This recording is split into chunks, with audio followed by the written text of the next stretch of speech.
Ready start. सभापति महोदय, हम यह समझें कि किसी तरह का चीन का दबाव इस सरकार पर पड़ रहा है, जिसने सरकार के सोचने के ढंग में परिवर्तन कर दिया है। मैं गृह मंत्री से विशेष रूप से यह कहना चाहता हूं कि सरदार पटेल जिस जगह पर बैठे थे, आज आप उसी जगह पर बैठे हुए हैं और राष्ट्र की आंतरिक सुरक्षा का भार आपके कंधों पर है। इस प्रकार की प्रकाशन सरकार की दुर्बलता के सूचक हैं। दूसरी बात, मैं सांप्रदायिक दंगों के संबंध में कहना चाहता हूं।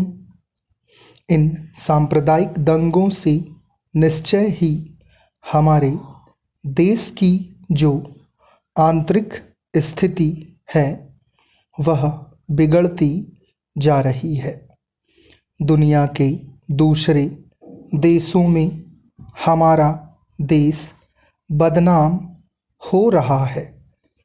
सबसे पहले मैं गृह मंत्री महोदय से कहना चाहता हूं कि अब जितने सांप्रदायिक दंगे हमारे देश में स्वतंत्रता के बाद हुए, गृह मंत्रालय इस बात की जानकारी ले कि इनका प्रारंभ कहाँ से होता है और कौन उनको प्रारंभ करता है।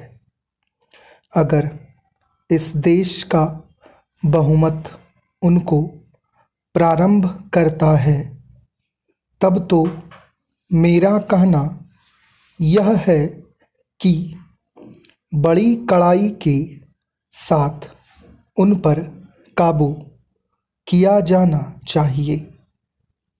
लेकिन अगर दूसरे लोगों की तरफ से प्रारंभ होता है तो मैं समझता हूँ कि उनके अंदर इतनी हिम्मत नहीं है।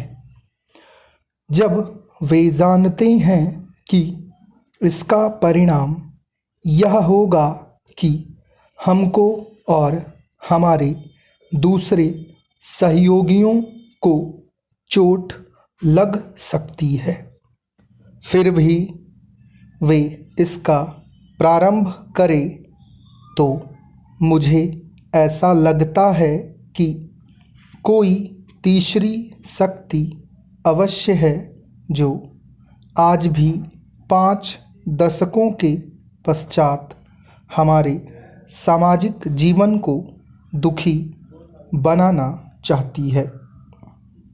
उदाहरण के लिए मैं एक ही बात कहना चाहता हूँ। पहले गृह मंत्रालय जब अपनी वार्षिक रिपोर्ट प्रकाशित करता था, तब उसमें बतलाया जाता था कि हमारे देश में दुनिया के किस किस देश के कितने नागरिक रह रहे हैं। लेकिन अब शायद जानबूझकर गृह मंत्रालय ने अपनी कमी को छिपाने के लिए इन आंकड़ों को देना बंद कर दिया है। लेकिन फिर भी प्रश्नों के उत्तर में कभी कभी कुछ इस प्रकार के आंकड़े सामने आ जाते हैं। अभी हाल में जब यह पूछा गया कि हमारे देश में पाकिस्तान के कितने नागरिक ऐसे हैं जो पासपोर्ट लेकर कर रही हैं। तब उत्तर में सरकार ने बतलाया कि इस समय पासपोर्ट के आधार पर भारत में रह रहे पाकिस्तानी नागरिकों की संख्या लगभग